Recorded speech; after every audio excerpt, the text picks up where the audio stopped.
Novel किस्मत इस कलम बाय राहिला खानजादी एपिसोड 26। आह, कांच का टुकड़ा लगते ही साहिल की चीख निकली थी।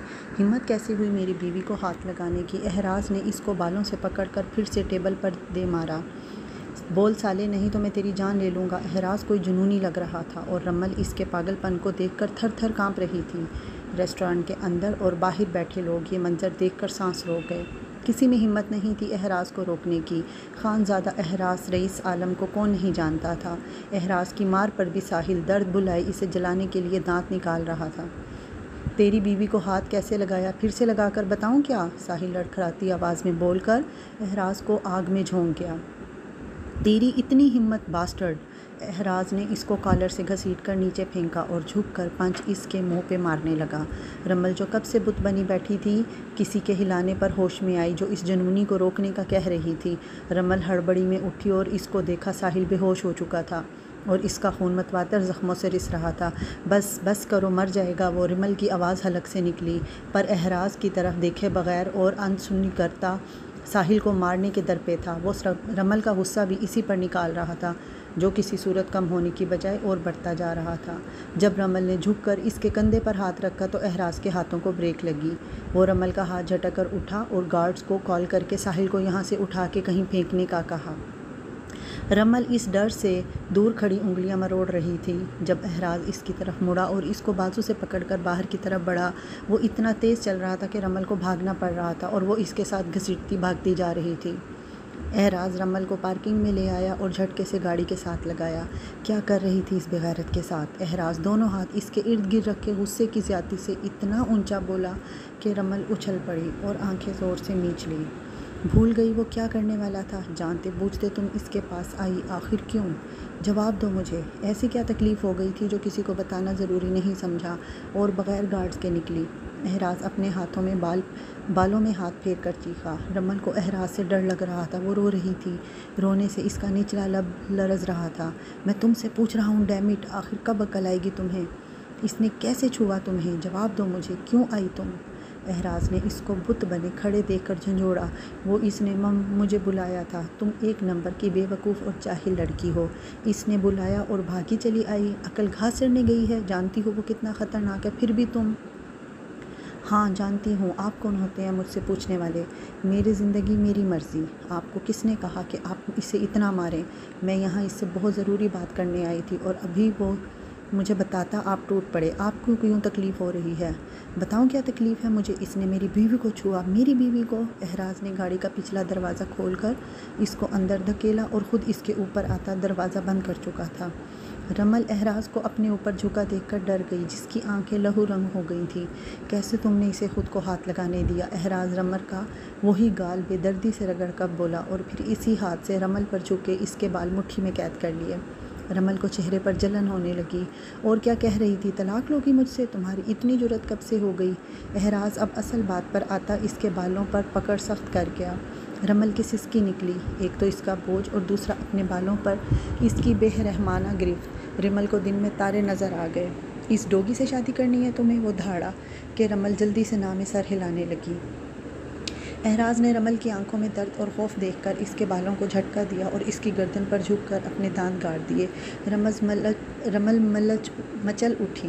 एहराज, दर्द हो रहा है मुझे, रमल दर्द से बोली और एहराज अपनी बढ़ती धड़कनों के साथ इसके इस गाल पर झुका और अपने दांत में लिया। रमल अब बाकायदा हिचकियों से रोने लगी थी।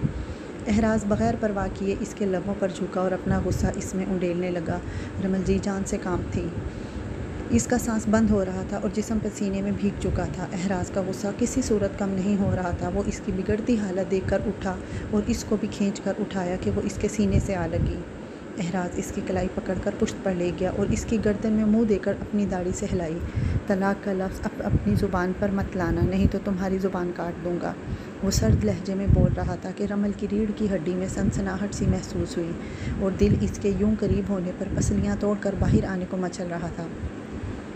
एहराज की शेव की चुभन से रमल को गर्दन पर जलन महसूस हो रही थी। जगह जगह लाल धब्बे बन गए थे। सुना नहीं वो इसके कंधे पर दांत गाड़ते बोला। जी जी, रमल लड़खड़ा कर बोली। एहराज ने अपना चेहरा इसकी गर्दन से निकाल कर इसे देखा, जो सुर्ख चेहरा लिए रोने में मशगूल थी। एहराज ने इसकी ठोड़ी को दबोचा। अगर अब तुम इस साहिल से मिली तो वो तुम्हारा आखिरी दिन होगा। मिलोगी? इसको जवाब ना देते देख इसने फिर से इस्तफसार किया। रिमल ने जल्दी से सर नामे हिलाया। अभी वो एहराज के बिगड़ते तेवरों से डरी बैठी थी, इसलिए साहिल के बाबत ना बता पाई कि साहिल के ज़िक्र पर वो फिर से भड़क उठता, जिसका गुस्सा अभी भी ख़त्म नहीं हुआ था। वो घर जाकर आराम से इसे साहिल के बारे में बताना चाहती थी। एहराज झटके से इस पर से उठकर बाहर आया और ज़ोरदार टांग गाड़ी के टायर पर मारी। फिर घूमकर ड्राइविंग सीट पर आया और गाड़ी स्टार्ट करके फुल स्पीड में छोड़ दी। रमल बैक सीट पर बैठी रोने में मसरूफ़ थी। वो चोर नज़रों से इसके चेहरे को देख रही थी, जहाँ सख्ती छाई थी। इसको अपनी कलाई में दर्द हो रहा था। एहराज ने इतनी ज़ोर से पकड़ा था और गर्दन कांधे पर भी जलन और ज़्यादा हो रही थी। रमल की सिसकियाँ गाड़ी में गूंज रही थी और एहराज की नज़रों के सामने से वो मंज़र नहीं हट रहा था जब साहिल ने इसको छुआ। और फिर रमल की तलाक वाली बात, इसका दिल किया गाड़ी का एक्सीडेंट कर दे, इसे भी ख़त्म कर दे और ख़ुद भी मर जाए। इसे खुद समझ नहीं आ रही थी कि वो किस बात पर गुस्सा है, रमल की बात पर या साहिल की हरकत पर। दोनों ही जानलेवा थी। कुछ ही देर में गाड़ी खानज़ादा मेंशन के गेट से अंदर दाखिल हुई और पोर्च में रुकी। रमल जल्दी से दरवाज़ा खोलकर बाहर निकली ही थी जब एहराज भी फ़ौरन से उतरकर इसकी तरफ बढ़ा और इसकी वही कलाई पकड़कर अपनी तरफ खींचा। रमल का दिल किया वो ख़ुद को इस जंगली आदमी से छुपा दे, बहुत दूर चली जाए जहाँ ये इसे ढूंढ भी ना सके। एक और बात मेरी कान खोल कर सुन लो। एहराज ने इसकी नीली आंखों में झांका। अपनी ये मनहूस शक्ल लेकर इस घर में दंदनाती नज़र ना हो, और ना हो कि तुम्हारी इस हरकत के पेश नज़र मैं कुछ कर बैठूँ और बाद में तुम्हें पछताना पड़े। मेरे सामने मत आना और ना ही भूल कर मेरे कमरे में कदम रखना, वरना हालात की ज़िम्मेदार तुम खुद होगी। एहराज इसको वहीं छोड़कर अंदर चला गया। इसको जितना गुस्सा था वो रमल को वार्न करके गया था कि अगर वो फिर इसके सामने आ जाती तो एहराज के अताब का निशाना बनती। वो अपना गुस्सा इस पर उतारता और इस बार शिद्दत होती, जुनून होता जो रमल कभी बर्दाश्त न कर पाती। रमल भी अपने चेहरे पर हाथ फेर कर खुद को पुरसुकून करती अंदर आई और सीधा अंजब के कमरे में गई। अंजब पढ़ रहा था। जब रमल को देखा तो भागकर इसके साथ लिपट गया। आई लव यू मामा। रमल को लगा कि इसकी ज़िंदगी में कोई गम नहीं, कोई तकलीफ़ नहीं। अंजब के मामा कहने पर वो सब भूल गई और बस इस बच्चे को देखा जिसमें इसकी जान थी। इसके मामा बोलने से रमल को ममता का एहसास हुआ और ये एहसास इसे दुनिया का खूबसूरत एहसास लगा। रमल झुककर अंजब के बराबर बैठी और इसको हक कर लिया। आई लव यू टू मेरी जान। रमल अंजब को खुद से लगाए ममता से चूर लहजे में बोली।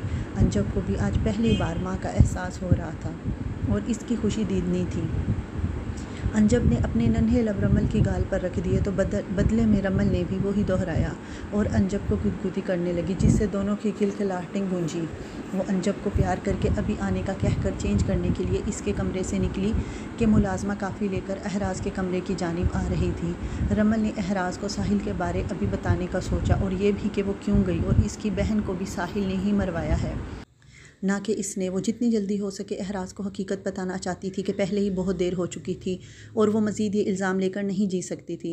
रमल को खौफ भी आ रहा था, पर फिर ये सोच कर कि हो सकता है वो इसकी बात सुन ले और अगर मूड ख़राब हुआ तो वो बिना कुछ कहे वहाँ से भाग आएगी।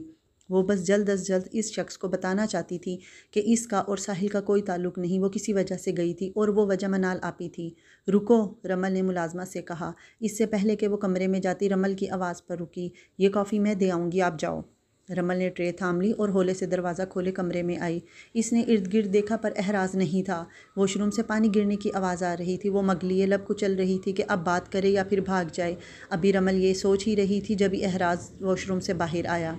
रमल ने जब एहराज को यूं शर्टलेस देखा तो धड़कते दिल के साथ जल्दी से आगे बढ़कर कांपते हाथों से मग टेबल पर रखा। इसको अभी तक गुस्से में देखकर रमल ने जाने का सोचा। रमल को देखकर एहराज का मीटर शॉर्ट हुआ कि इसने मना किया था और वो फिर सामने आ गई। तुम किससे पूछ कर आई हो? वो माथे पर तेवरी चढ़ाई इसकी जान निकालने के दर पे था। एहराज शर्टलेस बालों को तौलिए से रगड़ता वॉशरूम से बाहर आया। नज़र इस पर गई जो चाय का कप रखे जल्दी से बाहर निकल रही थी। रुको, इसकी गरजदार आवाज़ पर इसके कदम थमे। सुना नहीं मैं क्या बकवास कर रहा हूँ? वो मैं चाय देने आई। उठाओ इसे और निकलो मेरे कमरे से अभी के अभी। मुझे तुम्हारी मनूस शक्ल नहीं देखनी। वो आंसू पीती इसको देखे गई और वो अपनी शोला बरसाती आंखें इस पर गाड़े खड़ा था। इसको 1 इंच हिलते ना देख एहराज का गुस्सा 7वें नेज़े पर पहुंच गया। तो तुम ऐसे नहीं मानोगी? बड़ा शौक़ है ना इस कमरे में आने का? आज वो हालत करूँगा कि चलने फिरने के काबिल नहीं रहोगी। वो आंखें फेरे फाड़े इसे देखे गई, जो गुस्से से सुर्ख चेहरा लिए 4 कदम का फासला सेकंड्स में तय किए इसके सर पर पहुंच चुका था। नीली आंखों से आंसू बहकर दोनों गालों को भिगो रहे थे। वो जल्दी से पीछे हुई कि एहराज ने इसकी कमर को जकड़ लिया। इसकी उंगलियां इसे अपनी कमर में धंसती हुई महसूस हुई। छोड़ो मुझे, वो इसकी कैद में फड़फड़ाती बोली, जो शर्टलेस इसके करीब खड़ा था। मेरे लाख मना करने के बावजूद तुमने इस कमरे में कदम रखा। आज के बाद तुम इस काबिल नहीं रहोगी। वो इसको जकड़ता बेड पर फेंक चुका था। नीली आंखों में एकदम खौफ उतर आया और ना मैं सर हिलाने लगी। बोलने की हिम्मत ना बची और एहराज आग का शोला बना इसकी तरफ बढ़ रहा था। वो आज इसको झुलसा देना चाहता था। वो बेड से उठने लगी कि एहराज ने इसे पूरी तरह गिरफ्त में ले लिया और इसकी हाथों की उंगलियों में अपनी उंगलियां फंसाई, इसके लबों को कैद करके इन पर शिद्दत लुटाने लगा। इसके अंदाज में गुस्सा और शिद्दत थी।